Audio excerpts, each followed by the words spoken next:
میرے رسول پاک علیہ السلام کا دروازہ سب سے بڑا دروازہ ہے، حضور کا دروازہ سب سے بڑا دروازہ ہے، لیکن میرے دوستو یاد رکھنا، نبی پاک علیہ السلام نے بھی لوگوں کو جب رستہ دکھایا ہے تو رب کریم کا رستہ دکھایا ہے، اللہ کا رستہ دکھایا، اللہ کریم کا رستہ دکھایا، لوگوں رب کی طرف توجہ کرائی۔ میرے رسول کریم سید عالم صلی اللہ تعالی علیہ وسلم نے لوگوں کی اللہ کی جانب توجہ کرائی اور لوگوں سے یہ کہا کہ وہ اپنے رب کریم کی جانب اپنا ذہن رکھیں، اپنی توجہ اپنے اللہ کی جانب مبذول کریں۔ میری بات کو اچھے طریقے سے سمجھیے گا، علم اللہ تبارک و تعالی عطا کرتا ہے تو اسے اللہ کی عطا ہی سمجھنا چاہیے۔ کچھ لوگوں کے پاس علم ہوتا ہے پر علم نافع نہیں ہوتا، وہ ٹامک ٹونجا مارتے رہتے ہیں ساری زندگی۔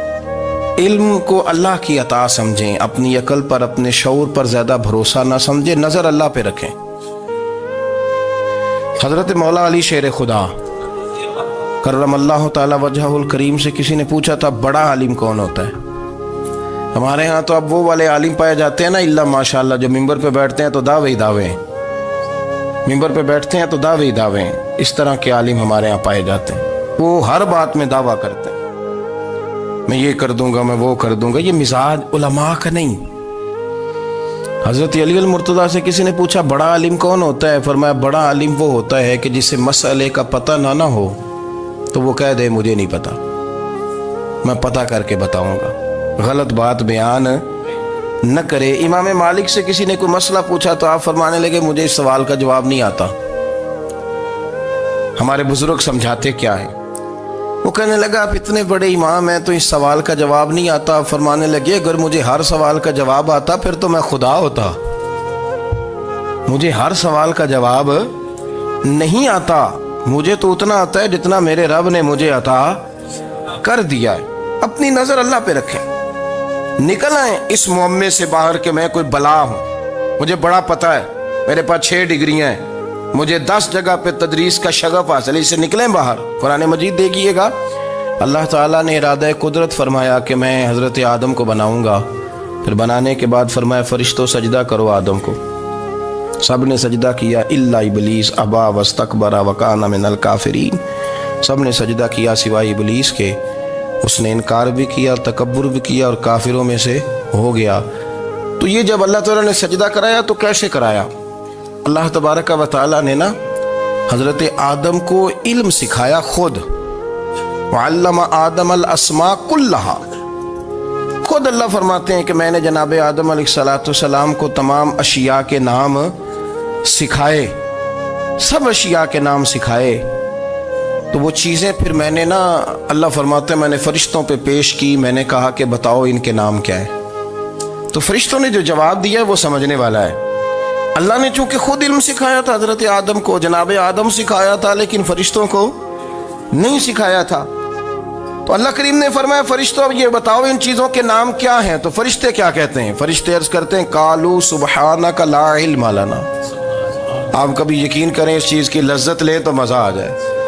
کہا قالوا سبحانک، کہنے لگے تو پاک ہے، قالوا سبحانک، کہنے لگے تو بھئی آدم علیہ السلام کو نام سکھا لیے، پھر فرشتوں کے سامنے وہ چیزیں پیش کر کے کہا ان چیزوں کے نام بتاؤ، تو فرشتے کیا کہتے ہیں؟ کہتے ہیں قالوا سبحانک، تو پاک ہے، لا علم لنا، ہمارے پاس کوئی علم نہیں، الا ما علمتنا، ہمیں تو اتنا پتہ ہے جتنا تو نے ہمیں سکھا دیا، ہمیں تو اتنا پتہ ہے جتنا تو نے ہمیں، لا علم لنا، ہمارے پاس کوئی علم نہیں ہے، اتنا ہی پتہ ہے جتنا تو نے ہمیں سکھا دیا ہے، اس سے زیادہ ہمارے پاس علم۔ اور یہ کیوں تو نے ہمیں جتنا سکھایا اتنا پتہ ہے؟ فرشتے یہ نہیں کہتے یا اللہ تو زیادہ سکھا، آدم کو دیا تو ہمیں بھی دے، یہ نہیں فرمایا، فرمایا انک انت العلیم الحکیم، اے اللہ تو علم والا بھی ہے اور حکمت والا بھی ہے، تجھے پتہ ہے کس کو کتنا دینا ہے،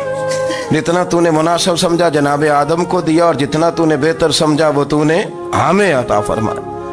تو اگر آپ کے پاس علم ہے، کہیں نالج ہے، اس کو اللہ کی عطا سمجھے۔ ہمارے ہاں بہت سارے لوگ بن کے بیٹھ جاتے ہیں، میں اکثر کہتا ہوں کہ پھر وہ دعوے کرتے ہیں میرے علاقے والے جاہل ہیں، میرے شہر والے جاہل ہیں، میرے خاندان والے پڑھے نہیں، یہ آپ کا دعویٰ ہے، یہ آپ کو خراب کر دے گا۔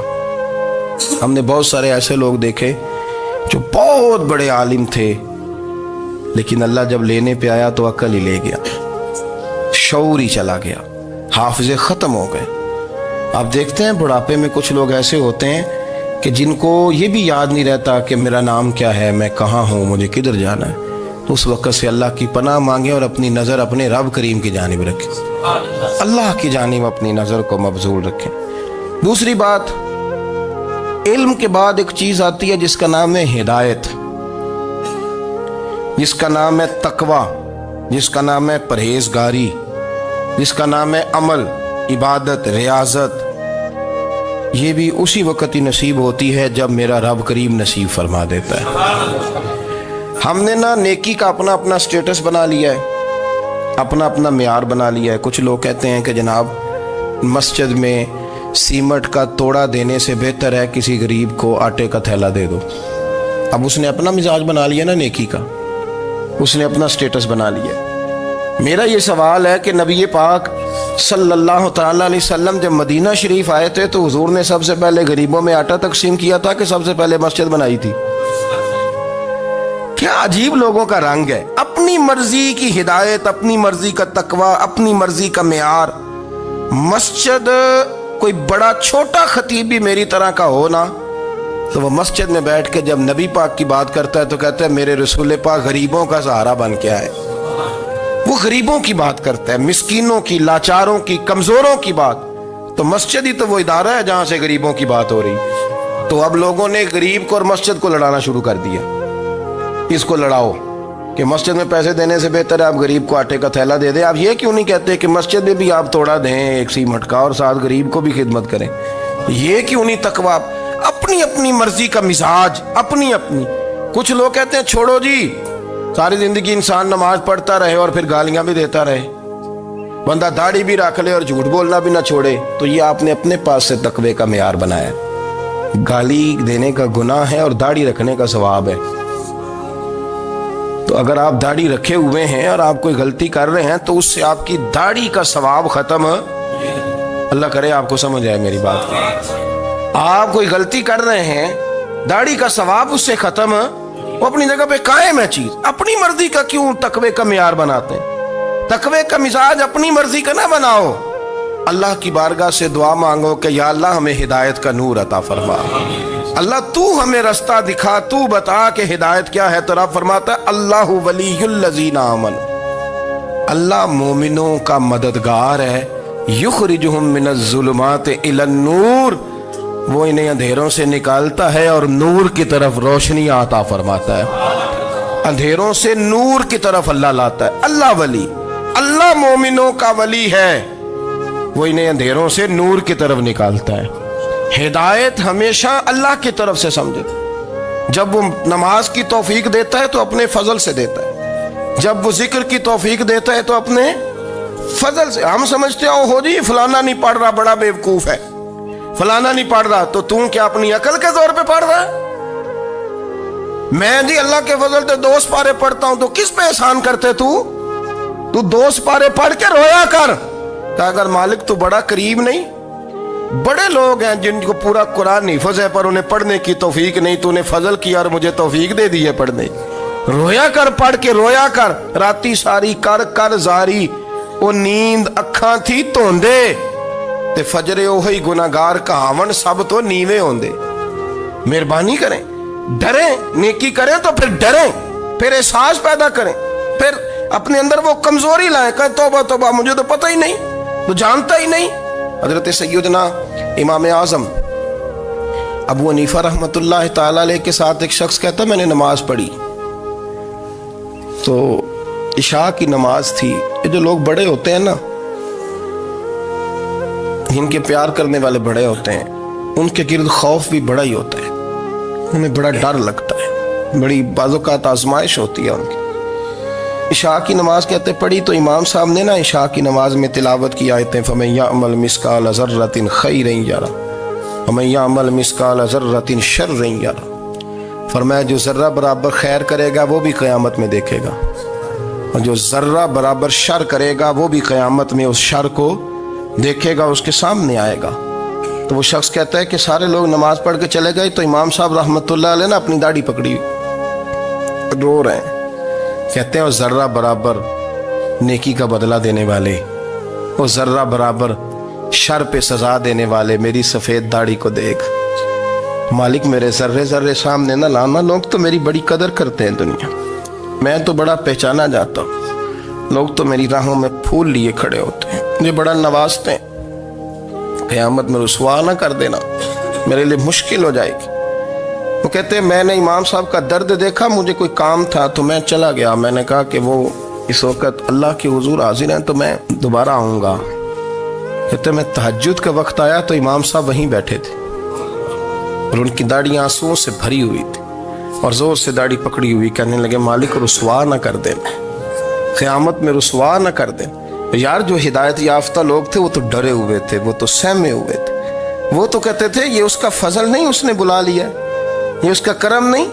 حضرت باعزید بستامی کسی کافر کو دیکھتے تو رو پڑتے، کہتے مالک تو کتنا قریب ہے، یہ بے ایمان رہ گیا، تو نے اپنے فضل سے مجھے اپنے نبی کا غلام بنا لیا. وہ رو پڑتے. یہاں تو لوگوں کا دعویٰ ہی بڑا ہے. نمازی اللہ خیر فرمائے وہ تو دوسروں کو گھورتا ہے، وہ کہتا ہے جنت کا میں مالک ہوں، کنجیاں میرے پاس ہیں، میں کسی اور کو گھسنے نہیں دوں گا. اور اگر 2-3 حج کر لے تو پھر تو وہ کہتا ہے کہ اب میرے سے پوچھ کے لوگ جنت میں جائیں گے معاذ اللہ. اور اگر وہ 2 4 5 7 دفعہ کوئی نفل پڑھ لے تو پھر وہ کہتا ہے چھوڑیں جی سارے لوگ بے عمل ہیں، میں اکیلا نیک ہوں. نہ ایسا کریں، اپنی توجہ اپنے رب پہ رکھیں، اپنی توجہ اپنے معین الملت والدین، عطا رسول، ہند الولی، غریب نواز، خواجہ معین الدین چشتی، حضرت خواجہ اجمیر، شاہ اجمیر، والی ہندوستان. آخری عمر میں نا سارا دن روتے گزر جاتا، ساری رات روتے گزر جاتے، ذرا سی کوئی بات کرتا تو رو پڑتے، آنکھیں آنسوں سے بھری رہتی. کئی دفعہ اپنے بھی پریشان ہو جاتے ہیں نا کہ یار تو ایک بات کی جان ہی نہیں چھوڑ رہا. تو خواجہ قطب الدین صاحب بختیار کاکی سے لوگوں نے کہا کہ آپ مرشد سے بات کریں، اتنا بھی تو نہیں نہ رونا چاہیے، ہر وقت اس کے آنسو کی کریے. عاشق دا کام ہی رونا تونا تے بنا رویوں نہیں منظوری. یہ عاشق سدا ہی روندا رہندا ہے، پاویں وصل ہوئے تے پاویں دوری. ہر وقت رونے کا کیا مطلب ہے؟ تو خواجہ قطب صاحب کہتے ہیں میں قریب گیا تو میں نے پیر دبائے، میں نے کہا سونیا لوگ تو کچھ بھی نہیں کرتے، تو نے تو کمال کر دیا، 90 لاکھ آدمی مسلمان کر دیا، دنیا کچھ نہیں کرتی، تو نے 50 سال ساری رات مصلے پہ بیٹھ کے رب راضی کیا. تو شہزادہ تھا، حضور کی اولاد تھا، لیکن معین الدین تیرا ایک پلاٹ بھی نہیں، تو نے طالب علم پالے، انہیں غریبوں کو دیا، انہیں نوازا، کوئی شے نہیں تیرے پاس، ہر چیز تو نے، ساری رات روتے ہو، سارا دن روتے ہو. تو خواجہ قطب الدین صاحب کہتے ہیں میں نے جب عرض کیا تو خواجہ صاحب مجھے گلے لگا لی، چیخ مار کے روئے، کہنے لگے قطب الدین پتر داڑھی سفید ہو گئی، جانے کا وقت آ گیا، جو تو نے نیکیاں گنوائی ہیں وہ ہیں صحیح میرے پاس، پر یار کی بارگاہ میں پیش کرنے کے قابل ایک بھی نہیں. تو بارگاہ تو دیکھ کتنی بڑی ہے، رسول کریم کی بارگاہ میں پیش کرنے کے قابل ان میں سے ایک بھی نہیں. تو آستانہ دیکھ کتنا بڑا ہے، کیا پیش کروں گا، کیا عرض کروں گا حضور کی بارگاہ میں، کس طرح. وہ یار جو بڑے تھے وہ تو ڈرے ہوئے تھے، سہمے ہوئے تھے، وہ تو بڑی آزمائش میں تھے، لیکن میرا اور آپ کا رٹا 2 نمازیں پڑھ کے 6 نمازوں کا دعویٰ کرنا اور لمبی چوڑی کہانیاں بنانا اور اپنے منہ سے اپنی تعریفیں کرنا، اس سے تھوڑا باہر آئیں. رزق بھی میرا اللہ ہی دیتا ہے، علم بھی اللہ دیتا ہے، رزق بھی. بڑے بڑے فقیروں کو مالدار ہوتے دیکھا، بڑے بڑے مالداروں کو فقیر ہوتے دیکھا، بڑے بڑے. میرے ایک بڑا سخی قسم کا سجن ہے، بڑا پیارا ہے، میں اسے سخی مانتا ہوں. میں نے اپنی پریشانیوں کے دنوں میں بھی اس شخص کو سخی دیکھا. ایک دن رات کو مجھے ٹیلی فون کر کے کہنے لگا کدھر ہو؟ میں نے کہا میں گھر ہوں. نہیں اکثر سفر میں ہوتے ہو نا؟ میں نے کہا طبیعت کیسی ہے؟ ٹھیک ہے، بس حال چال پوچھنا تھا. میں نے سمجھائی، میں نے کہا یار یہ کوئی مسئلہ ہے، ورنہ رات کے 2 بجے کوئی حال پوچھنے کو فون تو نہیں نہ کرتا.